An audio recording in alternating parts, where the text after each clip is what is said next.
யோ போஸ், எந்த ஊருக்கு பார்சல் ஓட்டிட்டு இருக்க? கோயம்புத்தூருக்கு அனுப்புறதுக்கு. கோயம்புத்தூரா? என்னைய வேலை பாக்குற? இது பெங்களூர் அனுப்ப வேண்டிய பார்சல்யா?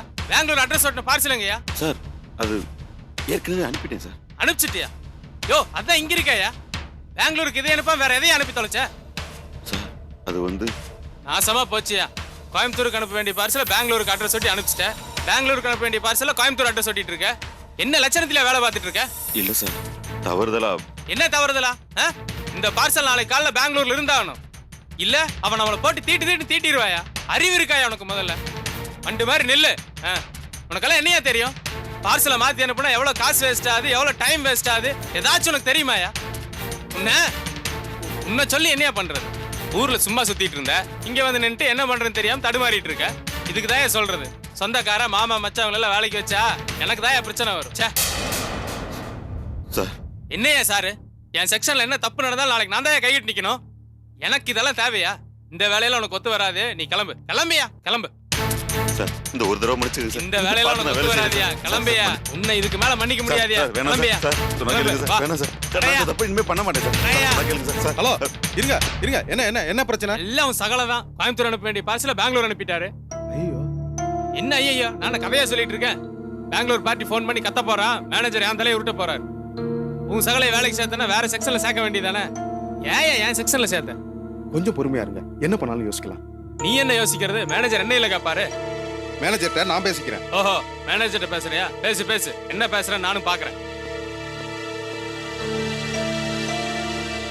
என்னன்னு நீங்க வேலை பார்க்கறது பார்சல் செக்ஷன்ல.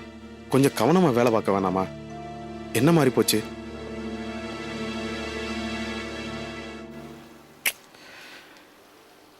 எப்பவுமே ஒரு தடவைக்கு 2 தடவை செக் பண்ணிட்டு தானே அனுப்பணும். கோபி, என்னால உங்களுக்கு வீண் தர்ம சங்கடம். சச்சா, என்ன விடுங்கண்ணே. உங்களுக்கு வேலை முக்கியமா இல்லையா?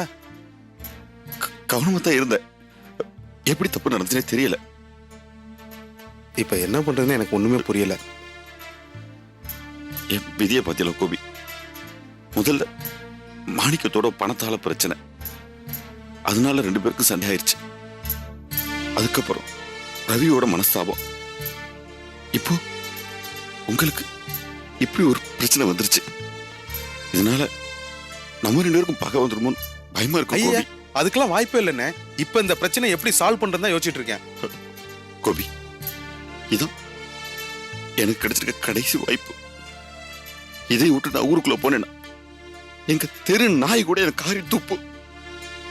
ஊர் பயல்கள்லாம் பொழைக்க வழி தெரியாதவன் ஏளனமா பேச ஆரம்பிச்சிருவாங்க. கோபி, நீங்க ஏதாச்சும் பண்ணணும். எனக்கு பயமா இருக்கு. என்ன பண்றதே தெரியல கோபி. இது ஒரு சாதாரண பிரச்சனை. இதுக்கே அவ்வளவு டென்ஷன் ஆகுறீங்க. மனசு உடைஞ்சிடாதீங்க. நான் பண்ண வேலையெல்லாம் என்ன உடைச்சிருச்சு கோபி. வாங்க மேனேஜர்ட்ட பேசலாம். வாங்க போலாம். போஸ் சுத்தம் மண்டா இருக்கான் சார். அவனை வேலை விட்டு அனுப்புங்க சார். வாங்க போஸ். அட்ரஸ் மாத்தி அனுப்புறது எவ்வளவு முட்டாள்தான் தெரியாது. தப்புதான் சார். வேலைக்கு புதுசு, அதான் அவருக்கு இன்னும் எதுவும் பிடிபடல. காரணம் நல்லா தான் இருக்கு. நஷ்டம் வந்தது தானே சார். தப்புதான் சார். இதை எப்படி சரி பண்றதுன்னு நம்ம பார்க்கலாம். இவரு போஸை வச்சு வேலை செய்ய முடியாது, இவரை வீட்டுக்கு அனுப்பிச்சலாம்னு சொல்றாரு. சார் அந்த அளவுக்குலாம் வேணாம் சார். ஒருத்தர் வேலைக்கு சேர்ந்த புதுசுல தப்பு பண்றதுங்கிறது சகஜம். தப்பு பண்ணா உடனே வேலையை விட்டு அனுப்புறதுங்கிறது சரிங்க சார். அடுத்து இன்னொருத்தர் வர்றாரு, அவரும் அதே தப்ப பண்ணாருன்னா அப்போ அவரையும் வேலையை விட்டு அனுப்பிச்சிடுறதா? ஒரு தப்பு பண்ண உடனே வேலையை விட்டு அனுப்பிச்சிடணும்னு பார்த்தா நம்ம யாருமே இந்த கார்மெண்ட்ஸை வேலை பார்க்க முடியாது சார். சரி சொல்லு. இவரு தப்பு பண்ணிட்டாரு, மறுபடியும் அந்த தப்பை பண்ணக்கூடாது. நீங்க ஒரு தடவை வார்னிங் கொடுங்க சார். வேலைக்கு வரும்போது எல்லாருமே நல்லா வேலை பார்க்கணும்னு நினைச்சுதான் சார் வர்றோம். பேசுறதெல்லாம் நல்லா தான் சார் இருக்கு. ஆனா நாளைக்கு சரக்கு பெங்களூர் போய் ஆகணுமே, அதுக்கு என்ன சார் பண்ண போறாரு? சார் இது ஈஸியா சால்வ் பண்ணக்கூடிய விஷயம் சார். நீங்க மட்டும் ஓகேன்னு சொன்னீங்கன்னா ஒரு போன்லயே இதை ஈஸியா கரெக்ட் பண்ணிடுவேன். சரி பண்ணுங்க.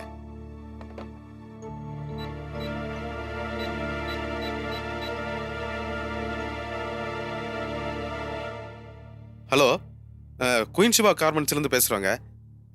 நான் சூப்பர்வைசர் கோபி பேசுகிறேன். நல்லா இருக்கேன் சார். நீங்கள் எப்படி இருக்கீங்க? Okay sir. சார் இந்த பெங்களூருக்கு ஒரு பாஸ் ஒன்று அனுப்பிச்சிருந்தோம், அதை அனுப்பிச்சிட்டிங்களா? ஓகே சார், இன்னும் அனுப்பல இல்லையா சார்? ஆக்சுவலாக அது கோயம்புத்தூருக்கு அனுப்ப வேண்டிய சரக்கு, நம்ம ரெகுலராக அனுப்பிச்சிட்டு இருக்கோம் இல்லையா கோயம்புத்தூருக்கு, அந்த அட்ரஸ் அதில் எழுதிடணும். பெங்களூர் சரக்கு இருக்கு சார், வந்துடும், இப்போ கையோட வந்துடும். ஒன்றும் இல்லை சார், ஒரு கன்ஃபியூஷன் வேணாம், நீங்கள் அதை வச்சிருங்க. இப்போ வர்ற ஆளே வந்து அது ரெண்டே கிளியர் பண்ணி கொடுத்துருவாரு. இன்னைக்கு கூட கொஞ்சம் டயனா கூட கொஞ்சம் இருந்து முடிச்சு கொடுத்துருங்க சார். சின்ன மிஸ்டேக்கு, அட்ரஸ் மாறி போச்சு, அதான் பிரச்சனை. Okay sir, thank you sir, thank you. Clear ஆயிடுச்சு சார். Very good boss. இனிமே இது மாதிரி தப்பு பண்ணக்கூடாது. இதுதான் உங்களுக்கு கடைசி தப்பா இருக்கணும். சரி சார், இனிமே தப்பு பண்ண மாட்டேன் சார். சரி, வேற கூட்டிட்டு போங்க. Thank you sir. வரேன் சார்.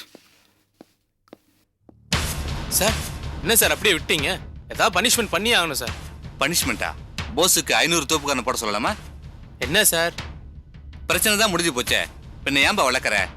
இனிமே அவன் தப்பு பண்ணா பாத்துக்கலாம்.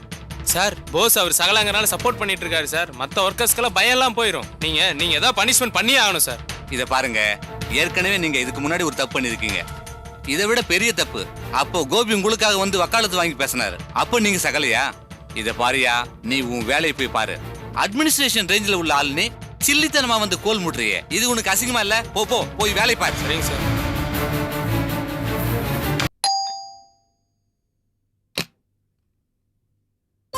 வணக்கம். வணக்கம். வாங்க சிதம்பரம், வாங்க வாங்க வாங்க. நல்லா இருக்கீங்களா?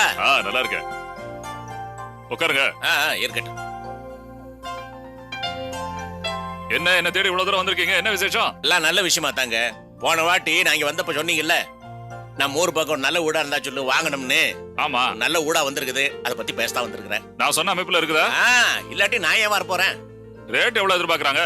அதெல்லாம் விடுங்க, முதல்ல நீங்க வாங்க, ஊட்ட பாருங்க, பிடிச்சிருந்தா சொல்லுங்க, போய் கொண்டு பேசுவான். ஆமா, பார்ட்டி யாரு? நம்ம ஊர் பக்கம் சிகாமணின்னு ஒரு பெரிய அரசியல்வாதி இருக்கிறாரு. அவருக்கு ராஜாராம்னு ஒரு நண்பரு.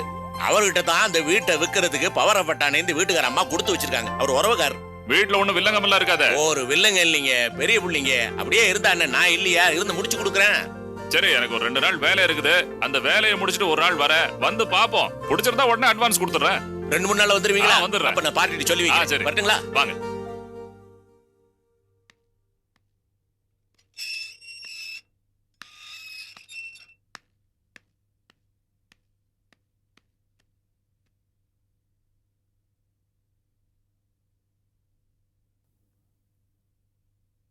மா, என்னடா? காஃபி கொடுமா. போய் கை காலெல்லாம் கழுவிட்டு வா, சாப்பிடுற நேரம் ஆச்சு. இல்லம்மா, எனக்கு இப்போ பசிக்கல. முதல்ல காஃபியை கொடு, குடிச்சிட்டு கொஞ்ச நேரம் கழிச்சு. டிவி எங்கம்மா? ரிப்பேரா? இல்லப்பா, மாப்பிள்ள பெட்ரூம்ல வச்சு பாத்துக்கிட்டு இருக்காரு. பெட்ரூம்ல வச்சு பார்த்துட்டு இருக்காரா? என்னம்மா அது, இத்தனை பேர் இருக்கிற வீட்டுல அவர் பாட்டுக்கு பெட்ரூம்ல கொண்டு போய் டிவியை வச்சுக்கிட்டா நாமெல்லாம் நான் பக்கத்து வீட்டுல போய் டிவி பாக்குறது? ஐயோ, மெதுவா பேசுப்பா, அவர் காதுல விழுந்துற போகுது. விழுந்தா விழட்டுமே, அப்படியாவது கொஞ்சம் இங்கே வந்துருக்குதான்னு பார்ப்போம். அவர் பாட்டுக்கு டிவியை கொண்டு ரூம்ல வச்சுக்கிட்டாரு. நான் இப்போ டிவி பார்க்கணும், அவர் ரூம்ல போய் பார்க்க முடியும்? என்ன செல்வம், கொஞ்சம் கூட டீசென்சி இல்லாம ஏதோ கத்திக்கிட்டு இருக்க? காமன் சென்ஸ்னு ஏதாவது இருக்கா இல்லையா? எனக்கு காமன் சென்ஸை பத்தி நல்லாவே தெரியுங்க. ஆனா இவ்வளவு பேர் இருக்கிற வீட்டுல நீங்க பாட்டுக்கு டிவியை கொண்டு போய் உங்க ரூம்ல வச்சுக்கிறீங்களே, இது என்ன சென்ஸ்? அப்ப என்ன நான் சென்ஸ்ங்கிறியா? காய்கறி விற்கிற நீ என்ன பெருசா டிவியில பாத்துற போற? 4 சினிமா பாட்டு 2 காமெடி சீன் பார்ப்பேன். ஆனா நான் அப்படி கிடையாது. வேர்ல்ட் நியூஸ் பார்ப்பேன், இன்னைக்கு ஷேர் மார்க்கெட்டுடைய கரண்ட் ட்ரெண்ட்ஸ் பார்ப்பேன். அந்த ட்ரெண்ட் எல்லாம் அப்படியே அப்ளை பண்ணி பிசினஸ்ல படிப்படியா போயிட்டே இருப்பேன். ரொம்ப விவரமான ஆள் தான் நீங்க. உலகத்துல யாருமே பார்க்காத டிவி ப்ரோக்ராம்லாம் நீங்க பாப்பீங்க, நான் ஒத்துக்கிறேன். அதை ஹாலில் கொண்டு வந்து வச்சு பார்த்தா நாங்களும் கூட பார்ப்போம். ஹாலில் கொண்டாந்து வச்சா உங்களுக்கு எல்லாம் புரிஞ்சிருமாக்கும். இந்த வீட்டில் நான் பார்க்குற ப்ரோக்ராம்ஸ் யாருக்கு புரியும்? எல்லாருக்கும் ஊம படம் பார்த்த மாதிரி இருக்கும். பெருசா பேச வந்துட்டாரு இந்த நிர்மலா. அந்த ஓட்ட டிவியை கொண்டு வந்து இந்த ஹாலில் வை, உங்க அண்ணன் பார்க்கட்டும். நாளைக்கே இந்த வீட்டில் ஒரு ஹோம் தியேட்டர் ஃபிக்ஸ் பண்றேன்.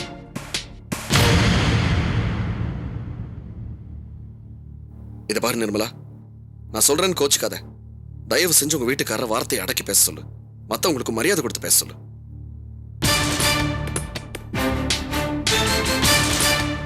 பாத்தியாமா, இந்த அண்ணனை உன் புருஷன் அப்படி இப்படின்னு பிரிச்சு பேசிட்டு ஏன் புருஷனாமே என்னவோ நானே தேடி கண்டுபிடிச்சு கல்யாணம் பண்ணிக்கிட்ட மாதிரில பேசுறீங்க. நீங்க தானே அவர் எனக்கு கல்யாணம் பண்ணி வச்சீங்க. இப்ப நீங்களே அவர் அவமானப்படுத்தி பேசினா என்ன அர்த்தம்? நீ ஏண்டி இதுக்கு போய் வேதனைப்படுற? பேசாம இரு. இல்லம்மா, ஆரம்பத்துல இருந்தே என் வீட்டுக்கார கண்ட செல்வன் எனக்கு பிடிக்கவே இல்ல. எதுடா சாக்குன்னு சண்டை போட அலையுது. டேய் செல்வம், ஏன்டா இப்படி ஒவ்வொரு விஷயத்தையும் பெருசுப்படுத்துற? வீட்டுக்கு வந்த மாப்பிள்ளை கிட்ட கொஞ்சம் மரியாதையா பேசணும்டா. அண்ணன் தம்பிகளுக்குள்ள 1000 சண்டை போடலாம், ஆனா மாமா மச்சாங்கிட்ட ஒரு வார்த்தை கூட மரியாதை தவறி பேசக்கூடாது. பொண்ணை கொடுத்த அண்ணன் மாதிரிடா பேசுற? சரியான லூசு பயலா இருக்கியே. நாளைக்கே அவர் கோச்சிக்கிட்டு நிர்மலாவை இங்க விட்டுட்டு போயிட்டாருன்னா நீ அட வச்சு காப்பாத்துவ? ரொம்ப நல்லா இருக்குமா, நல்ல ஐடியா. தெரியாதவர் கூட சொல்லி கொடு, போய் விளங்கும். நீ ஏன் நிர்மலா கண் கலங்குற? பேசாம இரு. நான் இருக்கிற வரைக்கும் உன்னை யாரும் எதுவும் சொல்ல முடியாது. இத பாரு, கண்ணை தொடச்சுக்க. போய் மாப்பிள்ளைக்கு என்ன ஏது வேணும்னு போய் கேளு. போமா போ.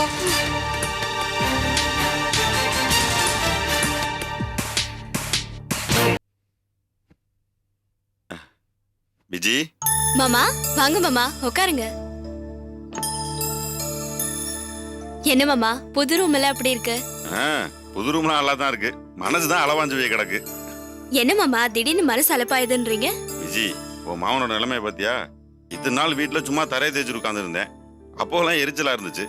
இப்ப பாப்பா வாய் போச்சா, அது கூட ஒரு நிமிஷம் சிரிச்சு விளையாடணும்னு ஆசையா இருக்கு. அதுக்கு வாய்ப்பு இல்லாம போச்சு. அப்பப்போ பாப்பா ஞாபகம் வந்துருது. வேலையே செய்ய முடியல. வேலைக்கு நடுவுல எல்லாம் பாப்பா ஞாபகம் தான். அடேங்கப்பா, இப்ப குழந்தை ஞாபகம் வந்துருச்சா? இப்ப தனாக்கெல்லாம் 2 பட்சம் தான். குழந்தைய விட தனாக்க இப்ப குறைஞ்சு போயிட்டாங்கல்ல? ஏய் விஜி, எனக்கு கிண்டல் பண்றியா? தனத்தை நான் மறப்பேனா? நான் மனசளவுல சந்தோஷமா இருக்கேன்னா தனத்தை நான் பொண்டாட்டி அடைஞ்சதுதான் காரணம். என்ன மாமா, நான் சும்மா விளையாட்டுக்கு சொன்னேன். இருங்க, காஃபி எடுத்துட்டு வரேன். சரிம்மா.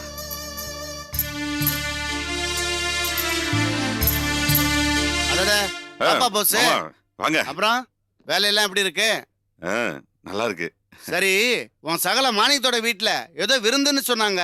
எப்பன்னு உனக்கு தெரியுமா? தெரியல. ஓஹோ, அப்படியா? சகல வீட்டோட உறவு ரொம்ப பலமா தான் இருக்கும் போல இருக்கு. போஸ், உன் சகல மாணிக்கம் உன்னை முக்கா தொட்டுக்காத மதிப்பா நினைச்சேன். அதுக்கும் கீழே தான் நினைக்கிறான் போல இருக்கு. வித்தியாசமா நினைச்சுக்காதப்பா, தெரியாதனமா கேட்டுட்டேன். எதுக்கு நீ மனசு விட்டுறாத. விருந்தெல்லாம் நமக்கு ஒரு பெருசா இருக்கவே இருக்கு. மெஸ் ஸ்பெஷல் சாப்பாடு வாங்கி சாப்பிட வேண்டியதுதான்.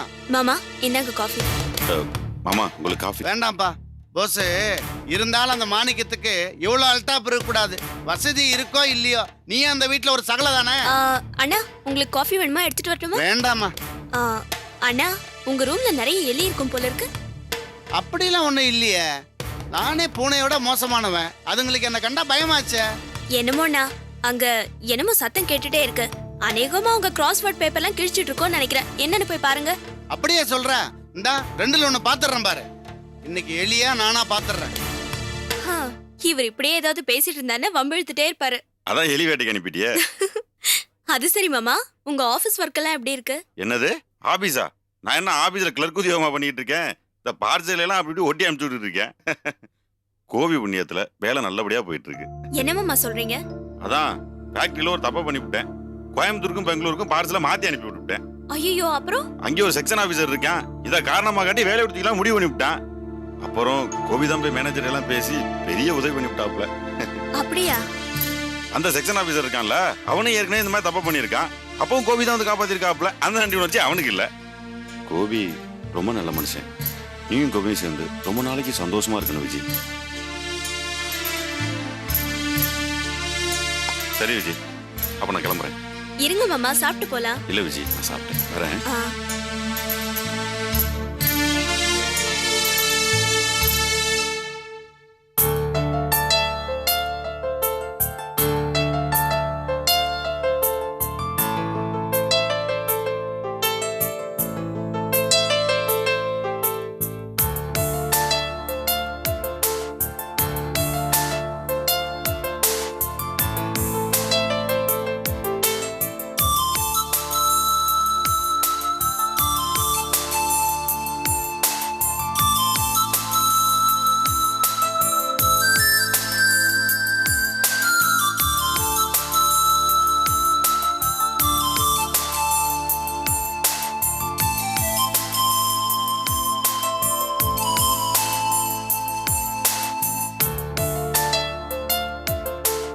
என்ன விஜய்? தூசி தொடச்சிட்டு இருந்தேன், அதான் தொடச்சிட்டே வைக்க வேண்டியதானே. மிச்சம் இருந்தா இங்க தொட. போஸ் மாமா வந்திருந்தாரு. அப்படியா? சாப்பிட்டாரா? இல்ல, சாப்பிட சொன்னேன். அவர் இருக்கட்டும்னு சொல்லிட்டு கிளம்பிட்டாரு. என்ன விஷயமா வந்தாரு? உங்களை பத்தி தான் பேசினாரு. என்னேவா? என்ன? கார்மெண்ட்ஸ்ல ஏதோ பிரச்சனையா, அதை நீங்க தான் சால்வ் பண்ணி மறுபடியும் வேலை வாங்கி கொடுத்தீங்களா? அதுக்கு நன்றி சொல்லிட்டு இருந்தாரு. என்னங்க, எப்படி இருந்தாலும் போஸ் மாமா பண்ண தப்பு தானுங்க. ஆமா விஜய், பெரிய சிக்கலா இருந்திருக்கும். அவர் பண்ண தப்பு தான். ஆனா வேலை இப்பதானே சேர்ந்திருக்காரு, அதெல்லாம் சகஜம். தப்பு பண்ணவங்கள மன்னிச்சு எப்படிங்க உங்களால ஹெல்ப் பண்ண முடியுது? என்ன வச்சு இப்படி கேக்குற? யாருதான் இந்த உலகத்தை தப்பு பண்ணல? எல்லாரும் ஏதாவது ஒரு சந்தர்ப்பத்துல கண்டிப்பா தப்பு தான் பண்றோம். இதுக்கா எல்லாரும் தண்டிக்க முடியுமா? என்னைய பொறுத்த வரைக்கும் இது தப்பு அப்படின்னு தெரிஞ்ச பிறகு மறுபடியும் அதை செய்யக்கூடாது. அதுதான் பெரிய தப்பு. தப்பு பண்றது மனுஷ சுவாபம், அது ஒரு குத்தமே இல்லை.